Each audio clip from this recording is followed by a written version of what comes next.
How does a small, resource-poor nation like Jordan remain stable amid regional chaos? What makes this country, with limited natural resources and a challenging geographic position, a beacon of calm when so many of its neighbors are engulfed in turmoil? Surrounded by conflict, Syria, Iraq, and the Israeli-Palestinian struggle, Jordan has charted a unique path. Its borders touch some of the most volatile flashpoints in the Middle East, yet it has managed to avoid the fate of many nearby states.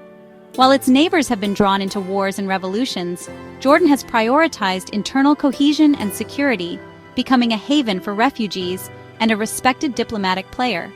The country has opened its doors to millions fleeing violence, offering sanctuary and hope. This stability is no accident. It is the product of careful planning, resilience, and a deep-rooted sense of national purpose. It's the result of a unique history, astute Hashemite leadership, and a national identity forged through shared hardship. Jordanians have learned to adapt and unite in the face of adversity, drawing strength from their diversity.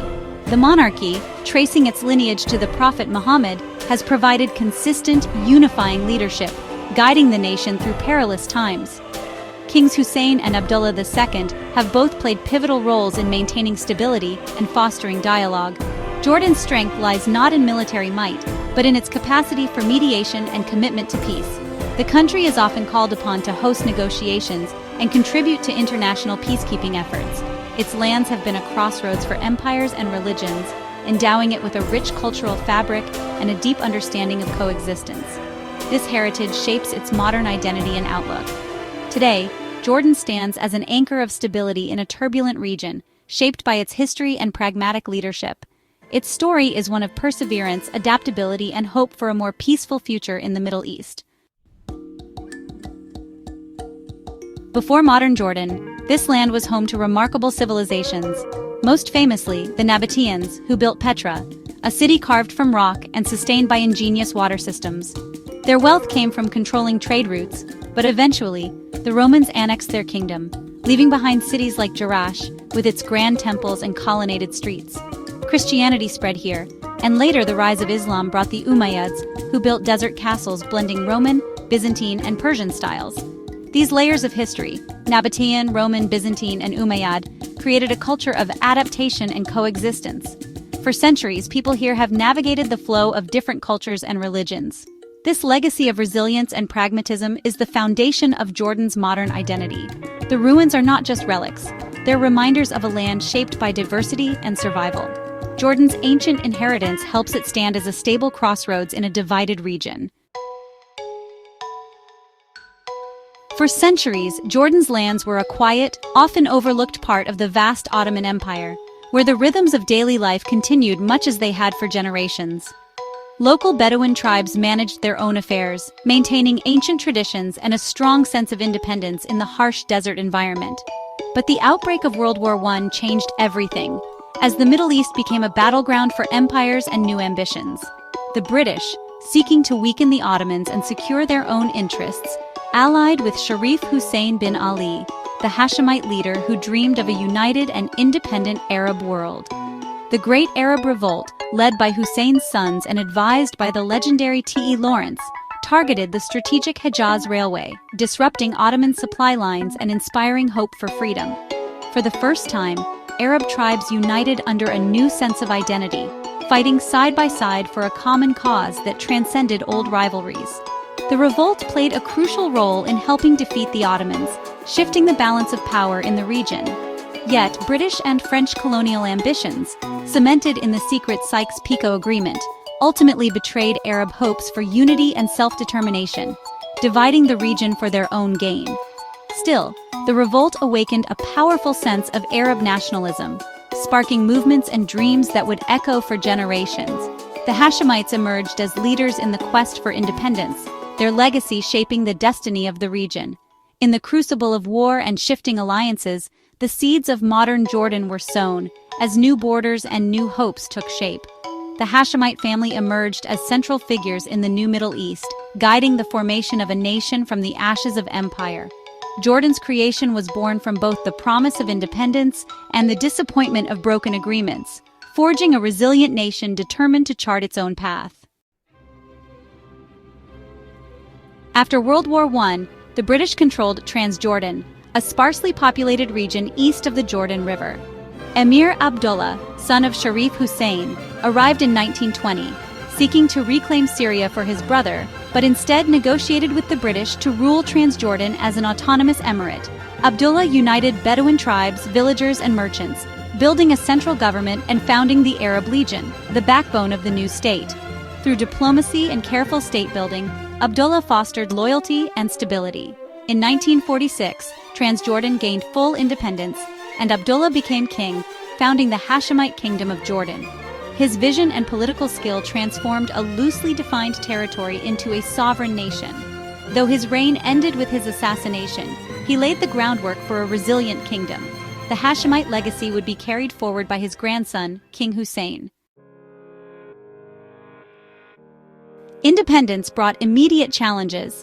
The 1948 Arab-Israeli War expanded Jordan's territory, but brought a massive influx of Palestinian refugees, straining resources and reshaping society. The 1967 Six-Day War was another blow. Jordan lost the West Bank and East Jerusalem, triggering a second wave of refugees and intensifying internal pressures. Armed Palestinian groups challenged the monarchy, leading to the violent Black September conflict in 1970. King Hussein's decisive action restored state control but left deep scars. These crises taught Jordan the limits of military confrontation and the value of diplomacy. Under King Hussein, Jordan shifted to a role as a regional mediator, culminating in the 1994 peace treaty with Israel. The kingdom transformed from a frontline state to a vital broker for peace. Survival meant adapting, mediating, and prioritizing stability above all else. King Hussein's reign was a masterclass in balancing monarchy and reform, skillfully navigating the pressures of tradition and the demands for change. He understood that the monarchy's survival depended on adapting to shifting political currents, both at home and abroad.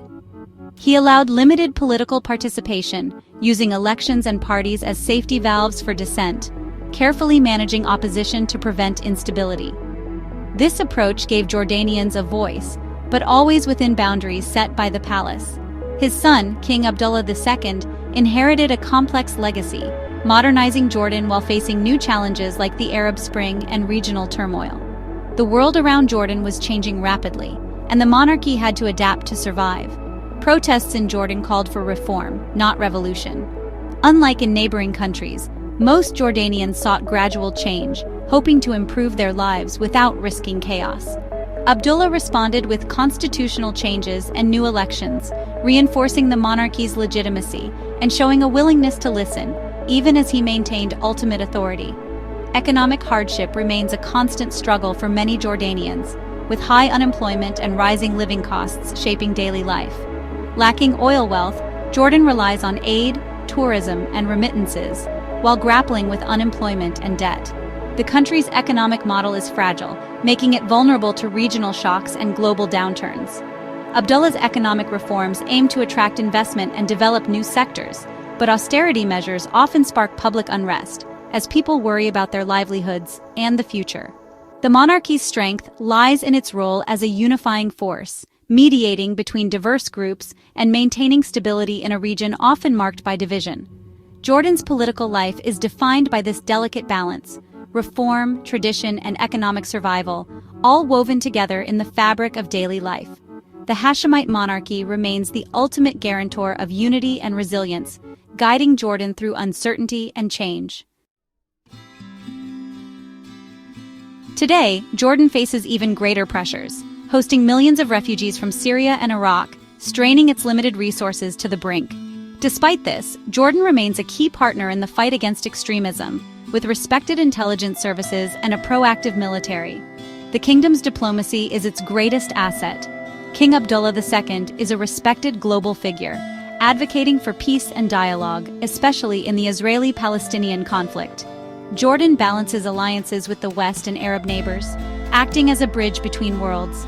Its endurance is rooted in adaptability, Hashemite leadership, and a resilient people. Jordan has turned vulnerability into strength, becoming a haven for the displaced and a bulwark against extremism. In a region defined by division, Jordan stands as a powerful exception. Its legacy is one of stability, wisdom, and an unwavering commitment to peace.